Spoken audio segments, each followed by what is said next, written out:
Assalamualaikum warahmatullahi wabarakatuh. Halo semuanya, perkenalkan nama saya Opelia Maharani Firdaus, NIM saya 2307099.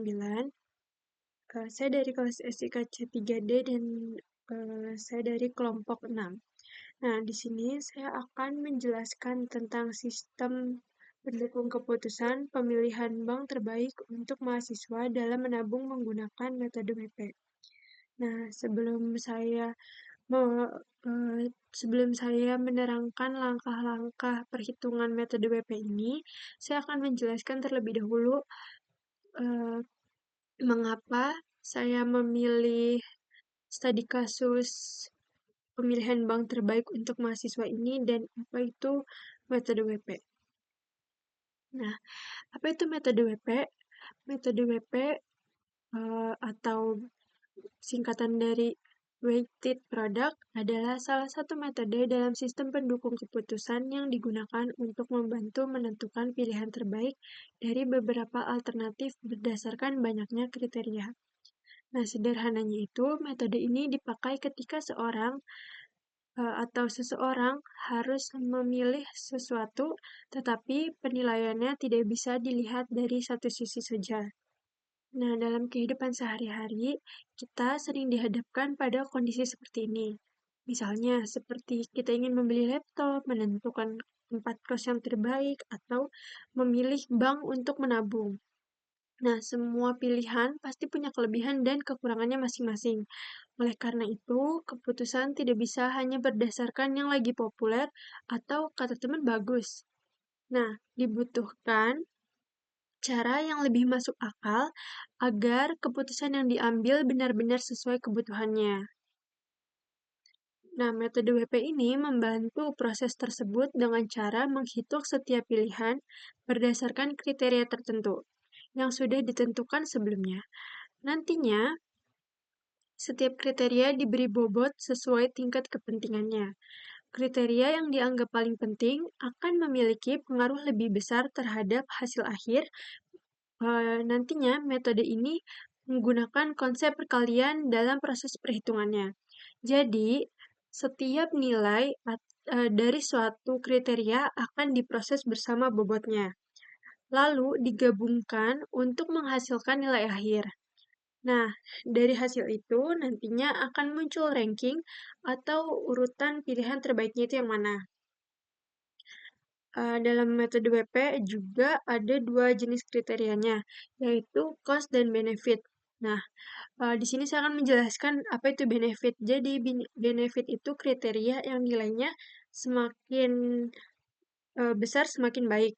Nah, contohnya kualitas mobile banking atau banyaknya ATM. Lalu cost itu yaitu kriteria yang nilainya semakin kecil semakin baik. Contohnya itu seperti biaya administrasi per bulannya itu berapa. Selanjutnya saya akan menjelaskan tentang konsep metode WP dalam studi kasus pemilihan bank terbaik untuk mahasiswa menabung ya. Nah, setelah saya atau kami memahami metode weighted product ini, konsep penerapan pada pemilihan bank untuk mahasiswa sebenarnya cukup dekat dengan kehidupan sehari-hari. Karena terkadang mahasiswa itu sampai sekarang hampir selalu membutuhkan rekening belanja online. Mahasiswa sekarang hampir selalu membutuhkan rekening bank, mulai dari menerima uang kiriman, membayar kebutuhan kuliah, transfer tugas kelompok, sampai belanja online. Nah, masalahnya, setiap bank itu menawarkan layanan yang berbeda-beda. Ada yang biaya adminnya murah, ada yang mobile bankingnya nyaman, ada juga yang banyak promonya.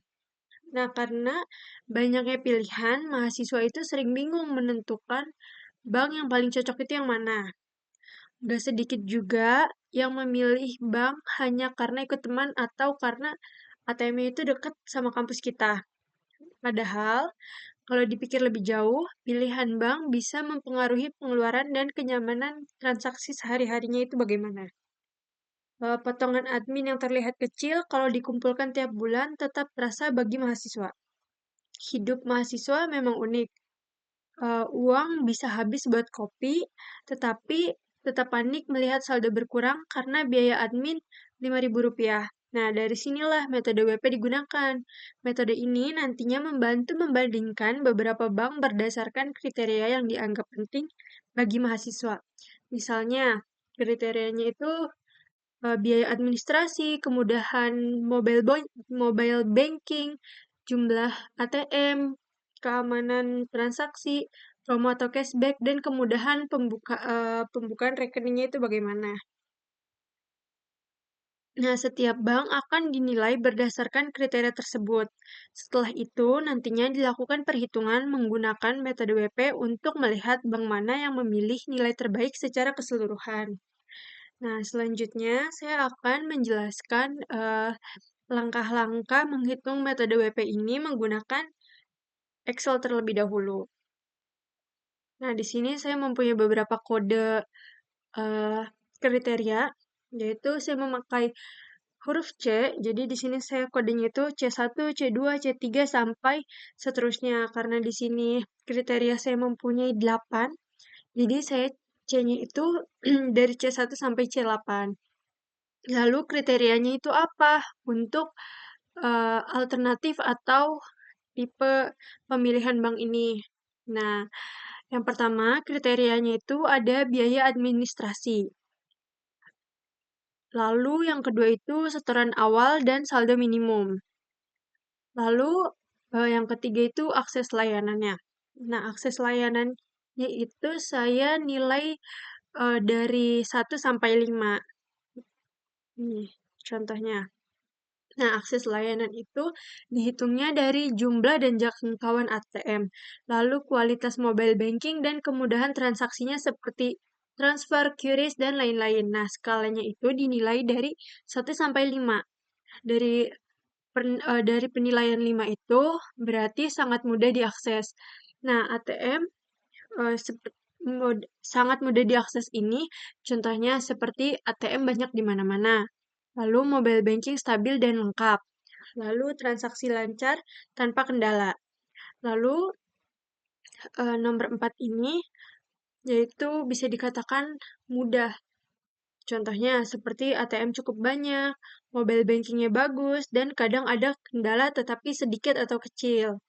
Lalu untuk penilaian 3 ini dikatakan cukup karena ATM tidak merata, lalu mobile bankingnya standar, dan transaksinya itu kadang terbatas. Lalu penilaian 2 ini bisa dikatakan kurang karena ATM-nya itu jarang ada gitu di tempat-tempat yang kita butuhkan atau di tempat-tempat terpencil atau di daerah-daerah yang tidak memakai ATM tersebut. Lalu mobile bankingnya itu kurang nyaman dan sering ada kendala.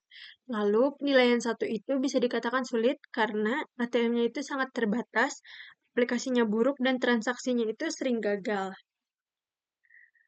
Lalu di sini ada biaya transaksi, lalu suku bunganya itu berapa persen kita mendapatkan keuntungan jika kita menabung atau mengendap biaya di situ atau mengendap uang beberapa juta. Nah, kita tuh dapat keuntungan dari bank tersebut itu berapa persen. Lalu pada keamanan dan reputasi itu saya beri nilai 1 sampai 5. Mungkin kalian juga bingung. Nah, di sini saya akan menjelaskannya.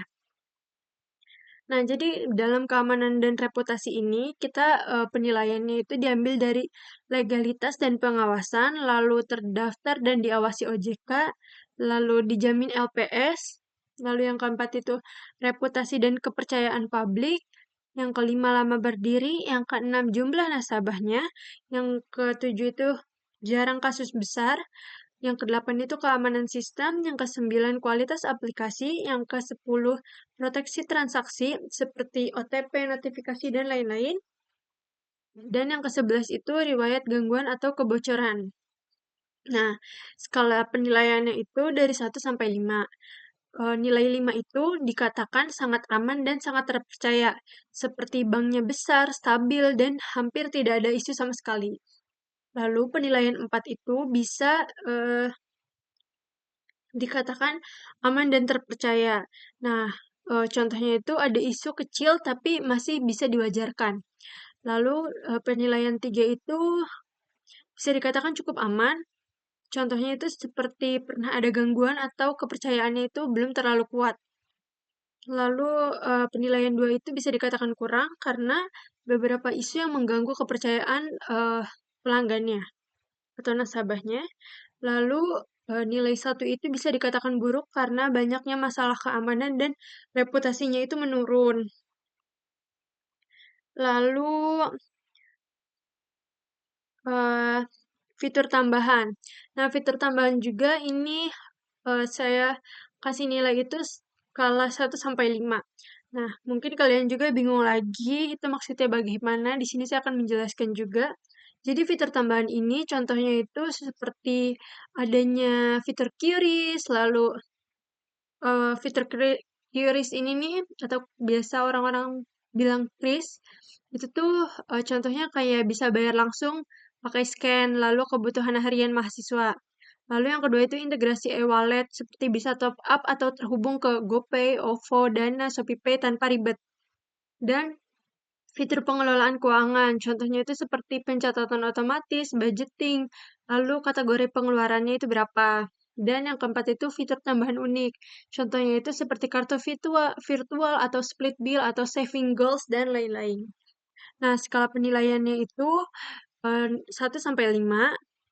Nilai 1 itu contohnya nilai nilai 5 itu bisa dikatakan sangat lengkap karena semua fitur itu ada.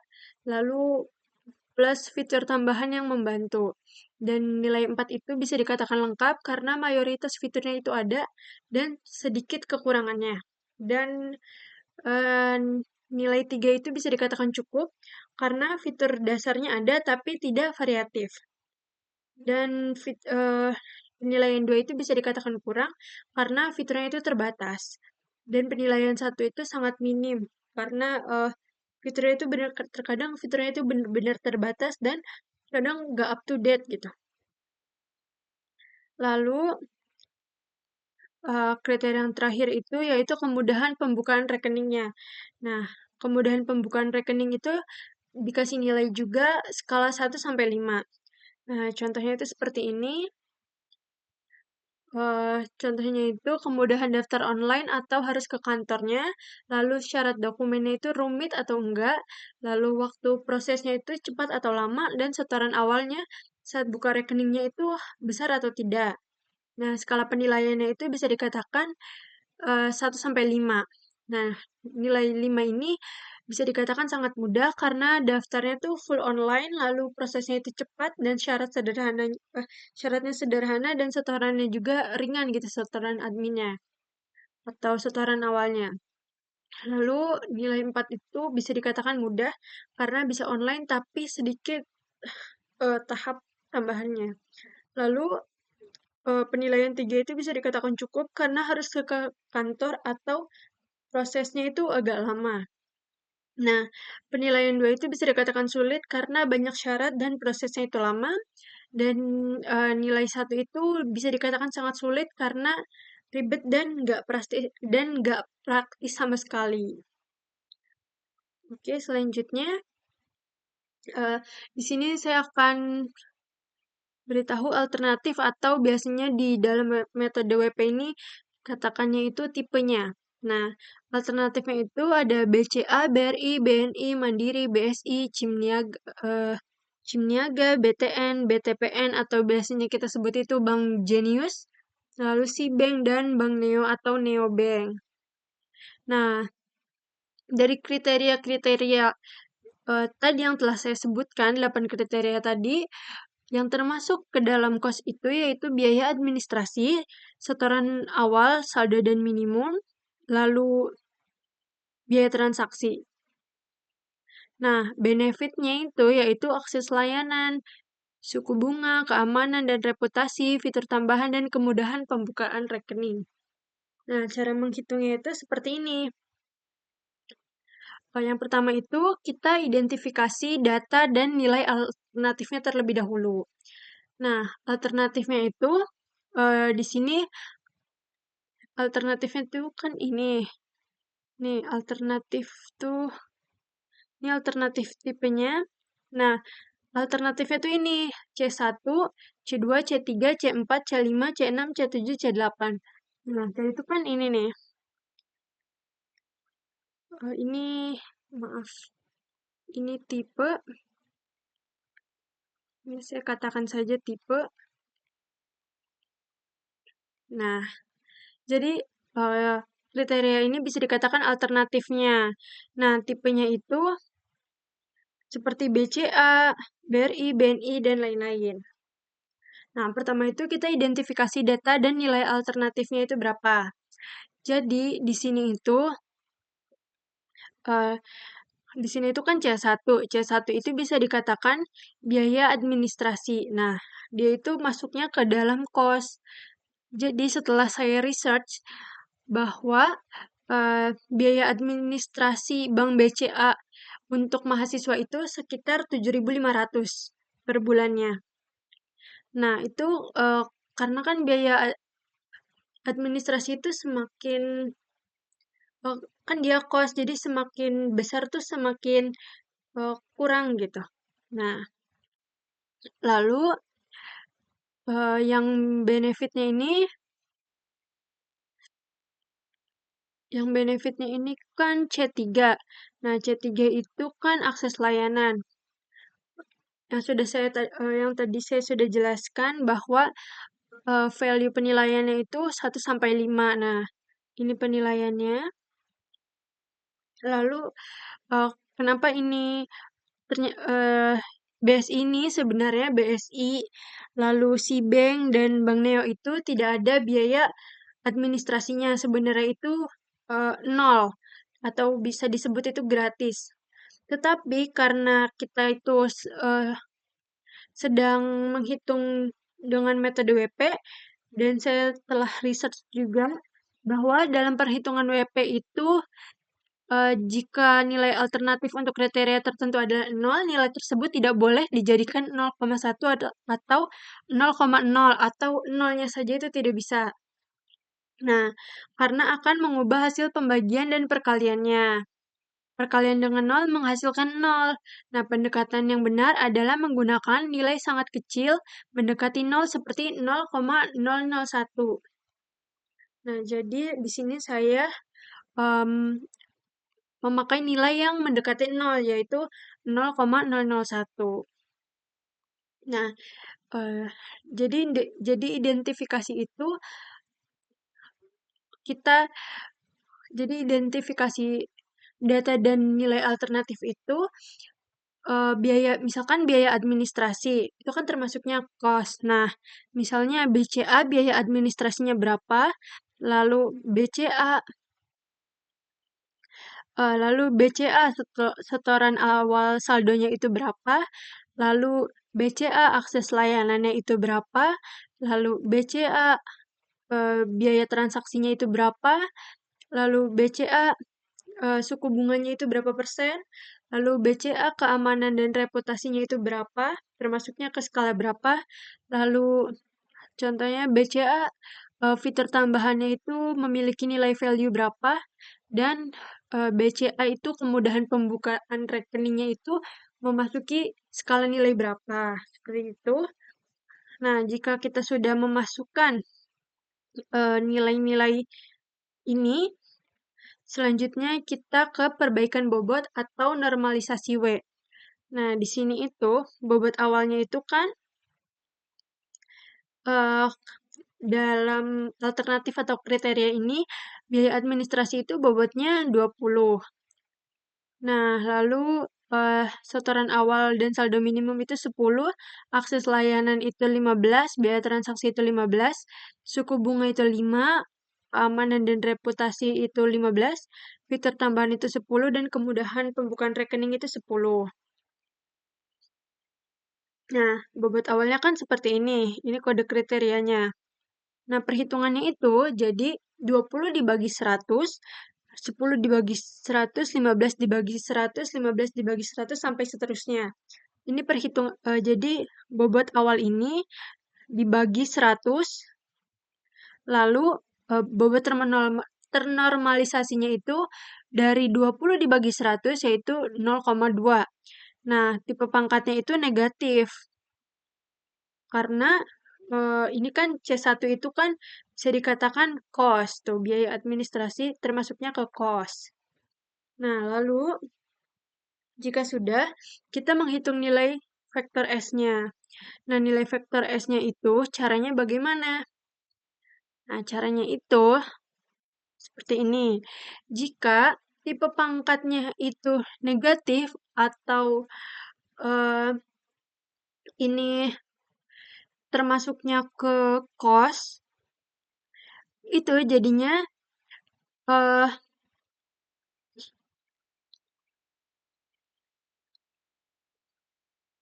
jadinya nilai ini nih kayak nilai ini misalnya C1 7.500.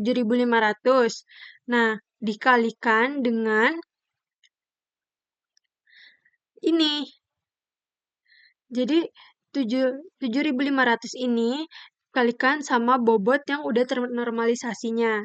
Nah, karena ini termasuknya kos atau negatif, jadi kan harus ada minusnya tuh. Nah, jadi bisa dikatakan eh, BCA ini nilai C1 lalu dikali atau BCA ini dikali dengan pangkat 0,2. Nah, karena ini negatif jadi akan min. Jadi hasilnya itu segini 0,167. Nah, sedangkan kalau yang positif, positif ini kan C3 nih. Nah, C3. Nah, caranya itu, nih, ini kan C3. Caranya itu 5, BCA ini kan skala penilaiannya itu kan 5. C3 itu termasuknya ke akses layanan. Nah, itu berarti sangat bagus kan? Cara perhitungannya itu, di menghitung nilai vektor S-nya itu, yaitu 5 ini, 5 dikalikan dengan C3, 0,15. Maksudnya itu dikalikannya pangkat. Jadi 5 dikalikan pangkat 0,15 ini. Nah, karena ini positif, jadi tidak usah ada minnya di perhitungan Excel-nya. Nah, jika sudah semuanya, nanti hasilnya misalnya ini BCA C1 ini dikalikan dengan bobot ternormalisasi 0,2. Lalu BRI ini dikalikan dengan C1 juga karena BRI ini masih termasuknya C1 jadi dikalikan ke bobot ternormalisasi C1 juga dan seterusnya.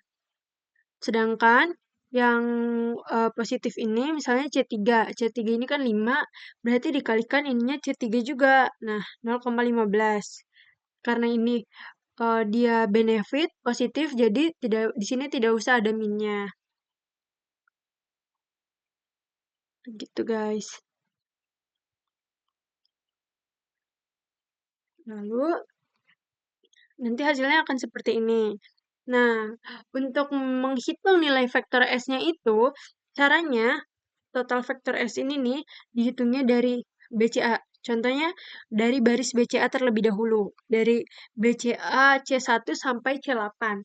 Nah, untuk menghasilkan hasil seperti ini, itu harus dikalikan. Jadi dari C1 dikali C2, dikali C3, dikali C4, dikali C5, sampai seterusnya akan menghasilkan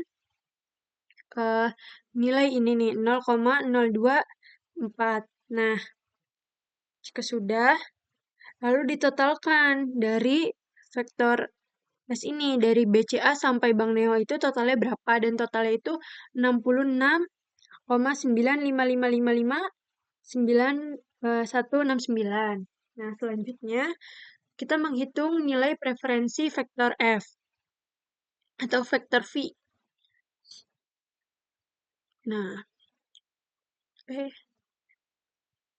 ya, ini.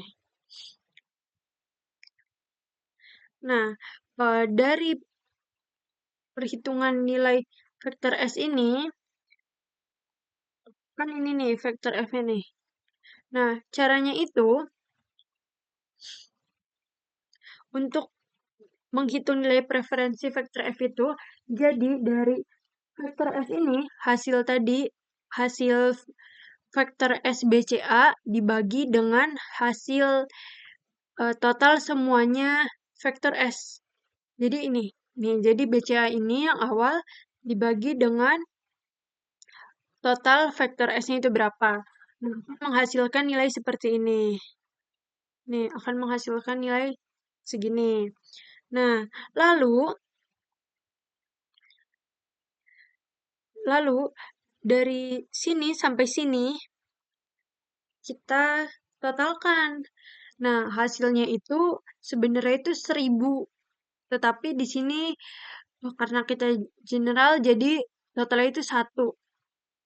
Nah, setelah itu jika kita sudah menghitung nilai preferensi atau vektor F-nya, kita lanjut ke perankingan. Nah, nilai akhir F-nya itu kan segini nih. Nih dari sini dipindahin ke sini.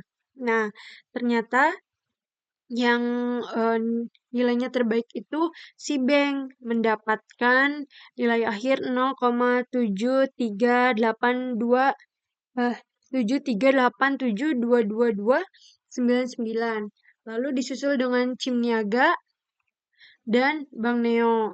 Nah, jadi hasil pemilihan bank terbaik untuk mahasiswa menabung yaitu di Cbank. Nah, untuk membuktikan apakah perhitungan Excel ini benar atau enggak, di sini saya juga pakai sistem.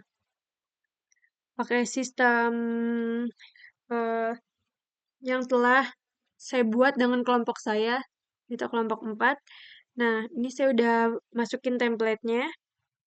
Nih, template-nya. Bisa kalian lihat. Seperti ini. Dan setelah saya masukkan template-nya, tuh. Ini bisa kalian lihat. Ya, gini.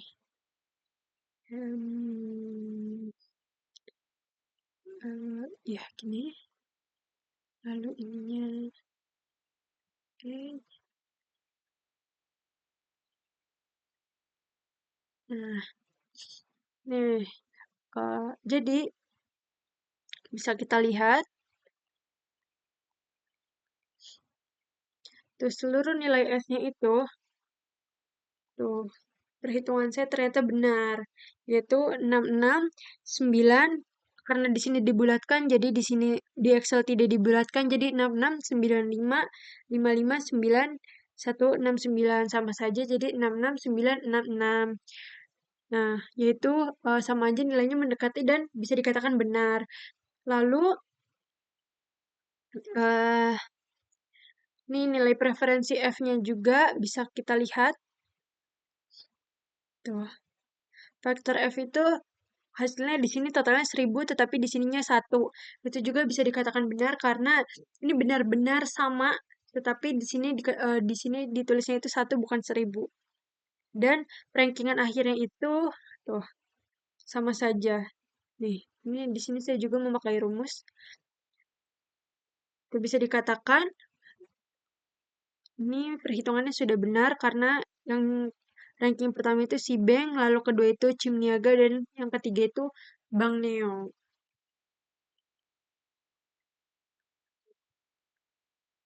Ya, sekian dari saya. Sekian penjelasan dari saya. Kurang-kurangnya mohon maaf. Wassalamualaikum warahmatullahi wabarakatuh.